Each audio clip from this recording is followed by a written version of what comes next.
Hello and welcome to Wisconsin in Focus, powered by the Center Square. I'm JD Davidson, Regional Editor for the Center Square. Joining me today is Ben Yount, Wisconsin contributor for the Center Square. Ben, how are things?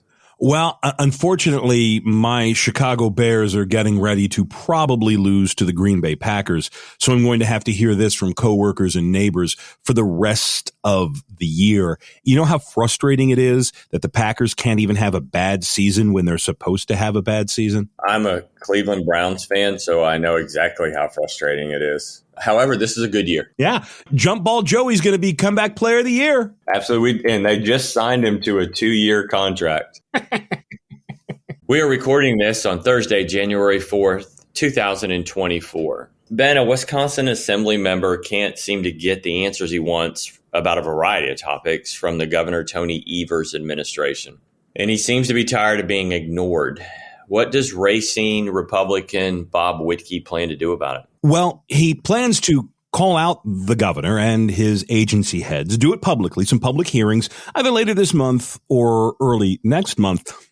But Wittke said he is going to rely on the state's audit process to finally get the answers that he's never been able to get from agency heads when they're called to testify. Audits are more formal. You can go to a state legislative hearing, lawmakers, even if you are the director of the Department of Workforce Development or the head of the state's Department of Health Services. You can be called to the Capitol and lawmakers can shake their finger at you and pound the table. We want to know what you're doing.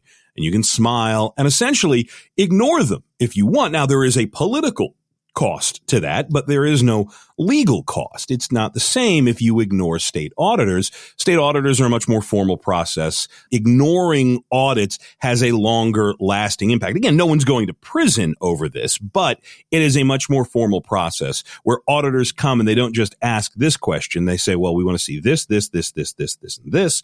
And then they come back with questions and say, well, why did this happen? And why did that happen? And can you explain this?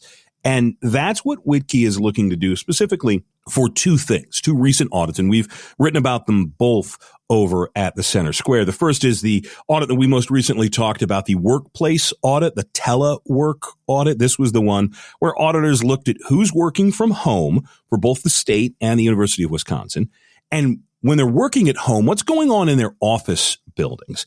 And that audit found that you have an awful lot of people who are still working from home. Remember, the state allowed people to go home and do their job from their kitchen table during the height of the coronavirus. Now, more than 3 years ago, the idea was, well, we don't want people spreading the virus in an office. Let's send them home and they can continue to do their job. Well, here, years later, they're still working from home. And that means that not only do you have people who are maybe working at home, you and I do a lot of stuff from home, and there's some days where, I can run to the store real quick and pick up those pants.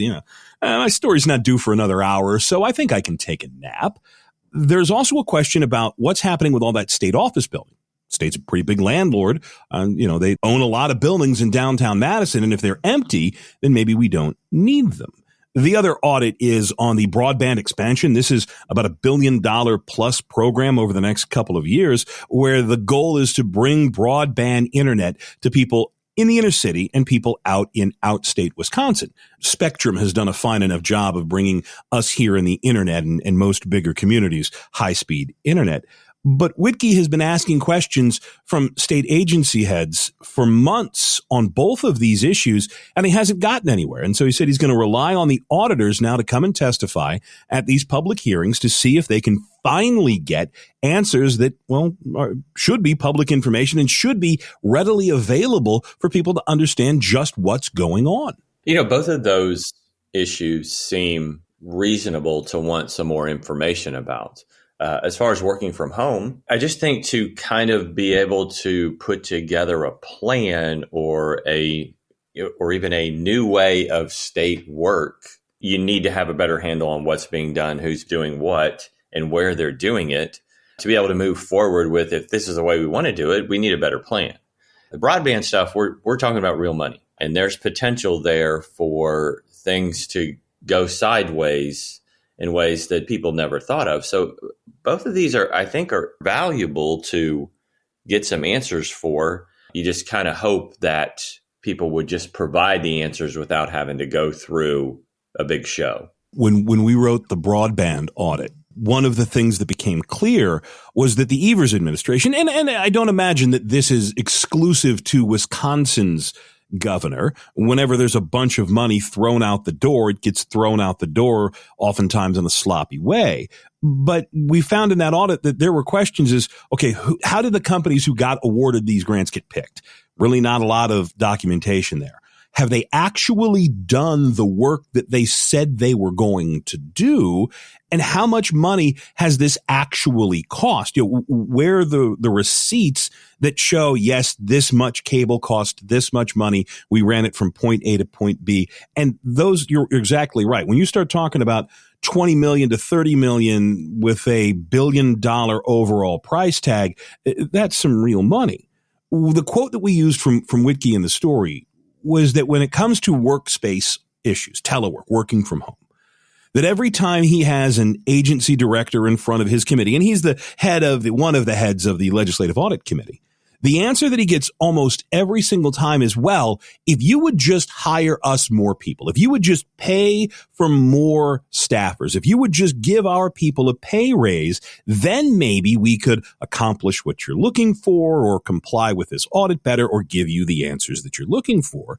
And Wittke says, after hearing that chorus over and over again of, if you would just give us more money, if you would just hire us more people, to now see an audit on telework that says most of these people are working from home, very few offices are anywhere near full. Maybe it's time to not hire so many people. Maybe the state of Wisconsin can get by with fewer offices and fewer employees. So yeah, once you start asking questions like that, you never know where the answers are going to go. And this probably isn't the last that we're going to hear this. Wittke, I like the quote that we used to end the story.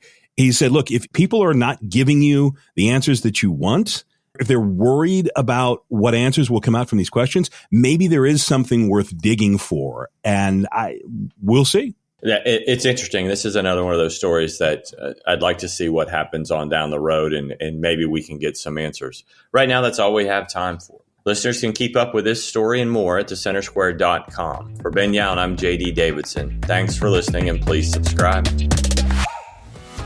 Are you tired of news that puts politics over people?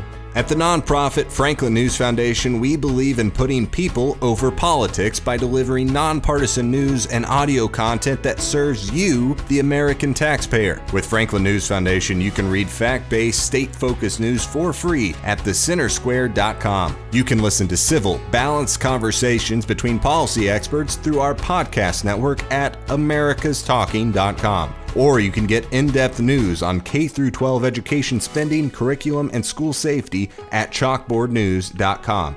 It's all free through Franklin, where we put you, the American taxpayer, first in every story, episode, and conversation. And it's only possible through our supporters. Together, we can produce content that puts people over politics and brings Americans the news they deserve. Become a supporter today at franklinnews.org/donate. Once again, that's franklinnews.org/donate.